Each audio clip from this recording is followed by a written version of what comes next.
Tipe yang ketiga, mengembangkan dan mengelola tim usaha baru.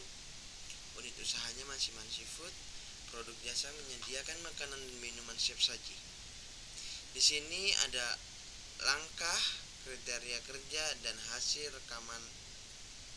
dan rekaman hasil. Dan di sini yang pertama langkahnya adalah 1. Rencana staffing. 1.1 Kategori okupasi diidentifikasikan sesuai dengan persyaratan bisnis sebagaimana diuraikan dalam rencana bisnis. Hasil dan rekaman hasilnya. 1.1 lowongan kerja membutuhkan 1 chef, 2 head chef, 1 kasir, dan 1 waiters.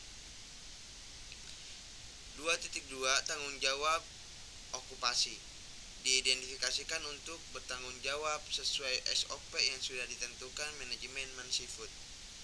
1.3 Tugas okupasi diidentifikasikan untuk tugas sesuai dengan job desk masing-masing departemen yang sudah ditentukan oleh manajemen Seafood.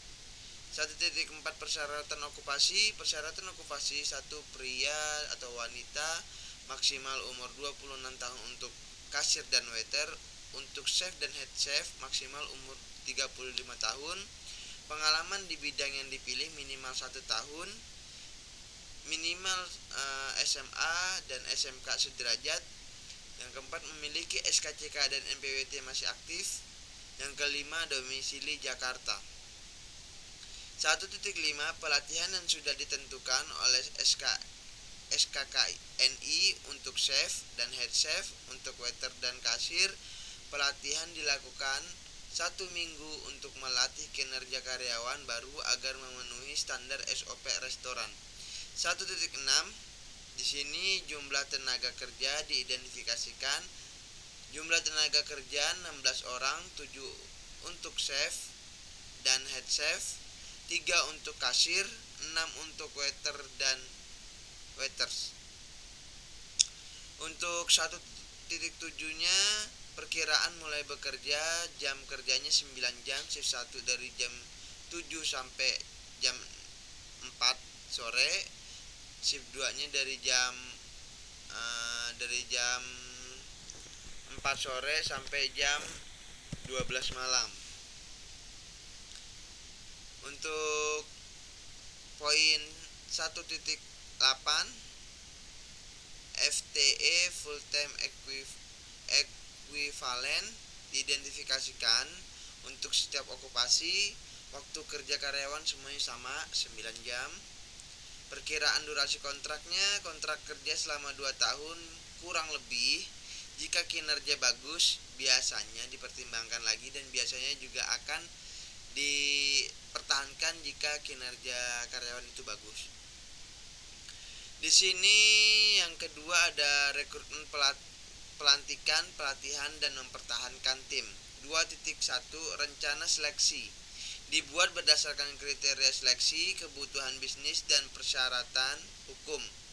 Rencana seleksi yang saya pilih yang pertama adalah mengiklankan lowongan untuk kebutuhan staf. Yang kedua, mengembangkan pertanyaan wawancara. Yang ketiga, pelamaran terpilih.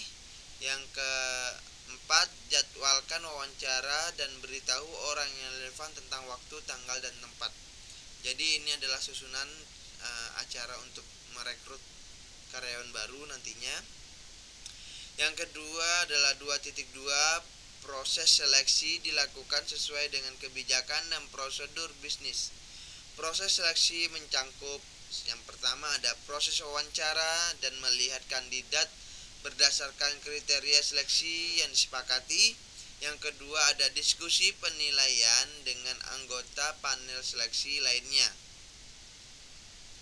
Yang keempat menyiapkan laporan seleksi dan membuat rekomendasi kepada personil senior untuk penunjuk.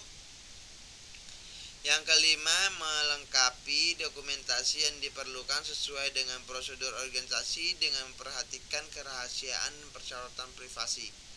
2.3 Internalisasi atau induksi anggota tim dilakukan untuk menyadari tanggung jawab dan persyaratan kinerja mereka sesegera mungkin dan mengambil kesempatan untuk melatih anggota tim yang tidak terbiasa dengan prosedur bisnis itu.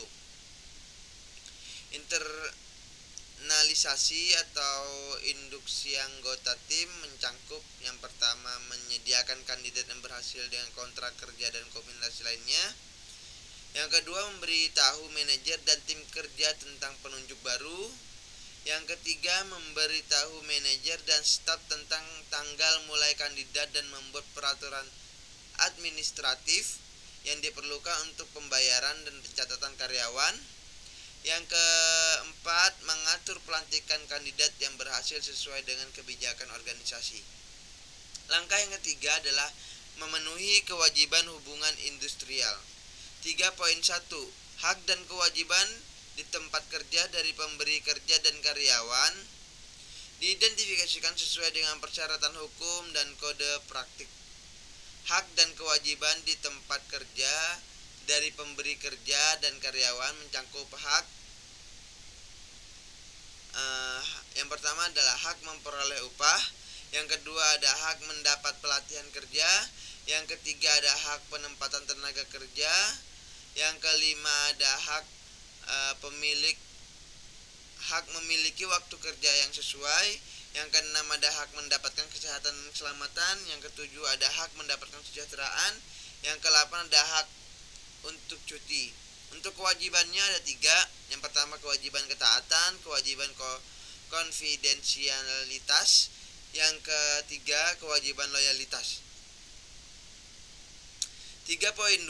Prinsip hubungan industrial dikembangkan secara positif dan instruktif. Prinsip hubungan industrial mencangkup yang pertama kepentingan bersama pengusaha, pekerja atau buruh, masyarakat, pemerintah. Yang kedua ada kementerian yang saling menguntungkan, pekerja atau buruh dan pengusaha sebagai mitra yang saling tergantung dan membutuhkan.